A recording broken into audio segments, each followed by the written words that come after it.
नमस्कार दोस्तों, मार्गदर्शन पे आपका बहुत बहुत स्वागत है। दोस्तों, आज मैं बात करूंगी बहुत महत्वपूर्ण विषय पे। ये विषय इसलिए महत्वपूर्ण है दोस्तों, क्योंकि हम सभी अपने अपने घरों में छोटा या बड़ा मंदिर रखते हैं।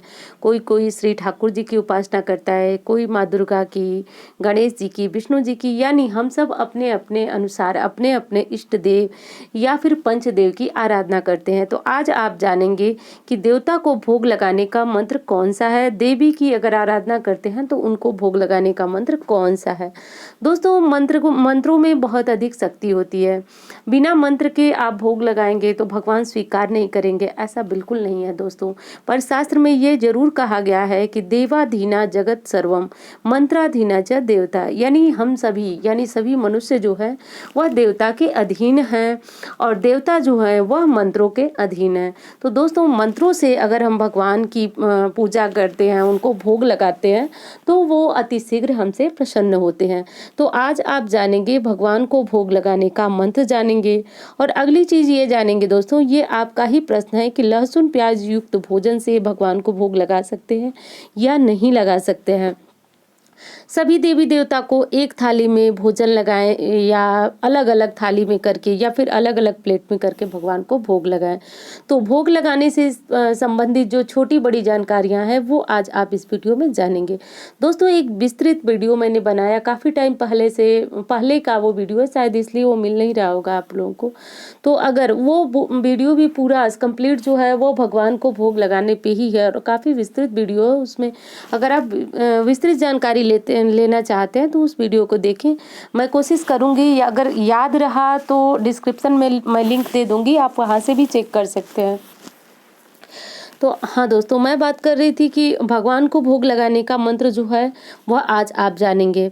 दूसरी चीज़ दोस्तों, सबसे पहली बात यह जान लीजिए कि भगवान को एक थाली में ही भोग लगाना है या फिर अलग अलग बर्तनों में भोग लगाना है।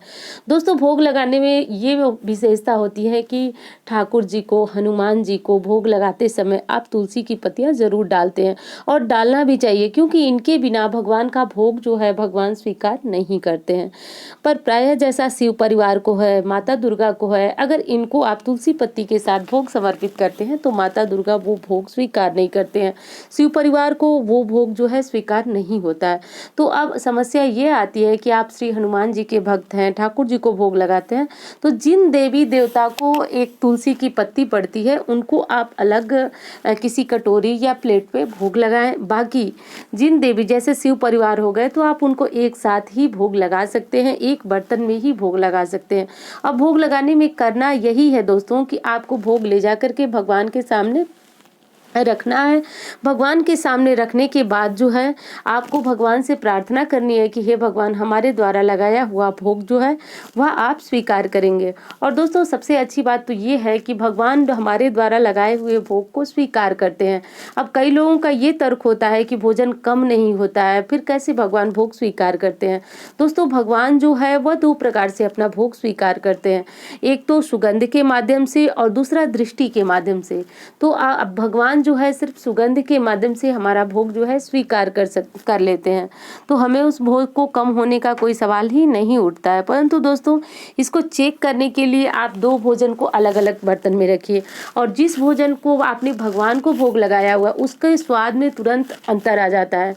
दोस्तों, प्राय आप अपने घर में भोजन बनाते हैं लहसुन प्याज युक्त और काफ़ी टेस्टी भी आपको लगता है, पर जब सत्यनारायण की कथा होती है हमारे घर और उस दिन जो ब्राह्मण भोज कराने के लिए, ठाकुर जी को भोग लगाने के लिए जो भोजन हम सात्विक बनाते हैं, यानी बिना लहसुन प्याज वाला भोजन बनाते हैं, उस भोजन की तुलना में, यानी जो भोजन हमने स्वादिष्ट लहसुन प्याज युक्त बनाया, उस भोजन की तुलना में जो सत्यनारायण स्वामी के दिन की कथा के दिन का जो भोजन होता है वो बहुत अधिक स्वादिष्ट होता है। तो इसमें कारण सिर्फ एक ही होता है कि इसमें भगवान की शक्तियाँ और उनका वो प्रसाद समाहित होता है, इसलिए भगवान को कराया हुआ भोजन जो है वह काफ़ी स्वादिष्ट हो जाता है। तो दोस्तों अब आप जान गए कि भगवान को भोजन जो है वह एक थाली में लगाना चाहिए या फिर अलग अलग बर्तनों में लगाना चाहिए। आप एक थाली में भी भोजन लगा सकते हैं, भगवान को भोग लगा सकते हैं। बस समस्या यही है कि जिस भगवान को तुलसी की पत्तियां अर्पित होती हैं और जिन्हें तुलसी की पत्तियां बिल्कुल भी नहीं चढ़ाई जाती, जैसे भगवान भोलेनाथ को आप तुलसी की पत्तियां कभी भी अर्पित नहीं कर सकते हैं। दोस्तों तुलसी की पत्तियां जो है वह भगवान शिव पे अर्पित नहीं होती हैं। ये बातें आपको बहुत पहले से भी पता होगी और कई बार मैं खुद समय समय पे बताती रहती हूँ। तो अगर भगवान शिव को ऐसे में आप तुलसी पत्ती युक्त भोजन चढ़ाएंगे तो एक तो आपका प्रसाद भगवान भोलेनाथ द्वारा ग्रहण नहीं होगा, दूसरी चीज आप पाप के भागी बनेंगे। तो कभी अनजाने में किसी से कोई गलती होती है तो वो चीज़ समस्या नहीं होती है, लेकिन जानबूझ करके जब हम कोई गलती करते हैं तो फिर वो समस्या हो जाती है। दूसरी चीज ये है दोस्तों कि लहसुन प्याज युक्त भोजन का भोग लगाना चाहिए या नहीं। कई लोग जो है वह तर्क करते हैं कि ठाकुर जी को जो भोजन हम करते हैं वो कराना चाहिए। दोस्तों बिल्कुल सही बात है, आप जो भोजन करते हैं वो कराना चाहिए, मैं भी मानती हूँ। पर लहसुन प्याज जो है आपको हमेशा शास्त्रों में भी बताया गया होगा, आपके आचार्य जी भी बताते होंगे कि आप सात्विक भोजन जो करते हैं वो कराइए। कभी ये नहीं बताया गया होगा आपको कि भगवान को लहसुन प्याज जो है सात्विक की श्रेणी में जब लहसुन प्याज आता ही नहीं है दोस्तों, तो इसको आप कैसे ठाकुर जी को भोग लगा सकते हैं। ये भोजन तामसिक भोजन की श्रेणी में आता है। तो कभी भी लहसुन प्याज युक्त भोजन को भगवान को भोग न लगाएं। अगर आपको खाना है तो आप अलग से बना करके खा लें, पर ठाकुर जी के लिए साफ और शुद्ध सात्विक भोजन ही भगवान को भोग लगाएं। कई भाई बहन पूछते हैं कि ठाकुर जी को चाय का भोग लगा सकते हैं या नहीं। तो हाँ दोस्तों, ये बात आपकी बिल्कुल मैं सहमत हूँ, क्योंकि चाय सभी ग्रहण कर रहे हैं, सभी पी रहे हैं, तो आप लगा सकते हैं, ठाकुर जी को भोग लगा सकते हैं। पर लहसुन प्याज के पक्ष में मैं बिल्कुल नहीं हूँ, क्योंकि ये भोजन जो है वह तामसिक भोजन की श्रेणी में आता है। तो कभी भी इस प्रकार का भोजन जो है वह देवता को न चढ़ाएं। दूसरी चीज है दोस्तों कि अब आप देख लीजिए कि भगवान को मंत्र बोलना किस प्रकार है, कौन सा मंत्र आप बोलेंगे। ये मंत्र जो अभी इस समय स्क्रीन पे लिखा हुआ दिख रहा है आपको, ये मंत्र आप ठाकुर जी को भोग लगाएंगे तो बोलेंगे, विष्णु जी को भोग लगाएंगे तो बोलेंगे, कृष्ण जी को भोग लगाएंगे तो बोलेंगे, राम जी को भोग लगाएंगे तो बोलेंगे। त्वदीयम वस्तु गोविंदम तुभ्यमेव समर्पये गृहाण सम्मुखो भूत्वा प्रसीद परमेश्वरम। तो यानी ये मंत्र आपको बोलना है और बोलने के बाद जो है आपको भगवान को भोग अर्पित करना है, या फिर भगवान के सामने ये मंत्र ये भोग रखते हुए आप बोल सकते हैं कि त्वदीयम वस्तु गोविंदम तुभ्यमेव समर्पये गृहाण सम्मुखो भूत्वा प्रसीद परमेश्वर। यानी हे परमेश्वर, हे भगवान, आपने जो भोजन जो प्रसाद हमें दिया वो मैं आपको समर्पित कर रहा हूँ, जो कि आपका ही दिया हुआ है। तो आप इसको ग्रहण करें और हम प्रसाद स्वरूप इसका रसपान कर सकें। तो दोस्तों ये मंत्र बोलते हुए आप भगवान को भोग लगा सकते हैं। अब ये जो मंत्र अभी इस समय स्क्रीन पे आप देख रहे हैं, ये समस्त देवी देवताओं को जब आप भोग लगाएंगे तो इस मंत्र का उच्चारण करेंगे। पर दोस्तों ये बिल्कुल नहीं है कि अगर आपको कोई मंत्र नहीं आता है तो भगवान आपका भोग नहीं स्वीकार करेंगे। बस दोस्तों आपको अपनी श्रद्धा और भावना से भगवान को भोग लगाना चाहिए। शर्करा खंड खाद्यानि दधि क्षीर घृतानि च आहार भक्ष्य भोज्यम च नैवेद्यम प्रतिगृह्यताम।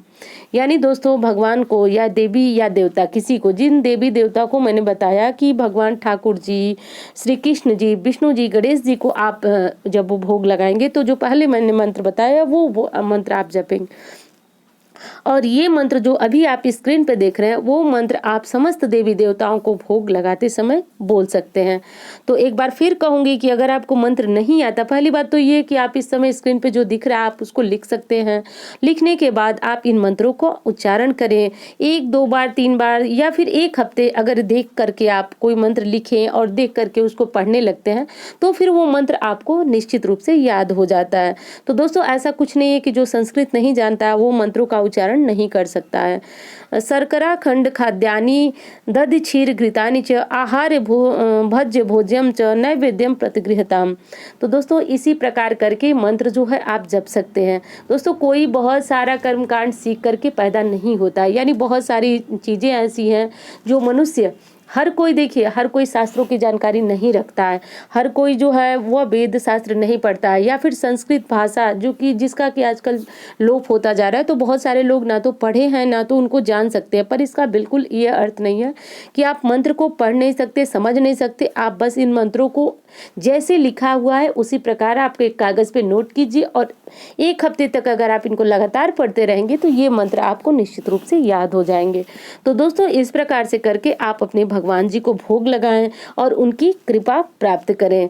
दोस्तों, दूसरी चीज है कि भगवान को लगाया हुआ भोग आप उसका क्या करेंगे। बहुत सारे भाई बहन पूछते हैं कि वो भोग तो हम गाय को डाल देते हैं, या फिर वो भोग जो है हम नहीं खाते हैं। दोस्तों, ये बातें मेरी समझ में बिल्कुल भी नहीं आती। क्यों नहीं खाएंगे? वो प्रसाद तो भगवान का प्रसाद हमारे लिए अमृत तुल्य होता है। वो प्रसाद हमें अवश्य ग्रहण करना चाहिए, और खास तौर से जब आप कहीं बाहर जा रहे हो, काम न होने की संभावना है, तो आप सुबह पूजा करके कोई चीज़ आप अपना रखे रहिए, और कोई प्रसाद जो भी आप चढ़ाएं उसको रखे रहिए। जब आप बाहर जा रहे हैं तो वो प्रसाद आप अपने खुद ग्रहण कीजिए, और ऐसा देखिए दोस्तों, आपके काम होने की संभावना जो है बढ़ जाती है, क्योंकि मैंने अभी बताया कि भगवान के भोग में एक अमृत तुल्य स्वाद होता है।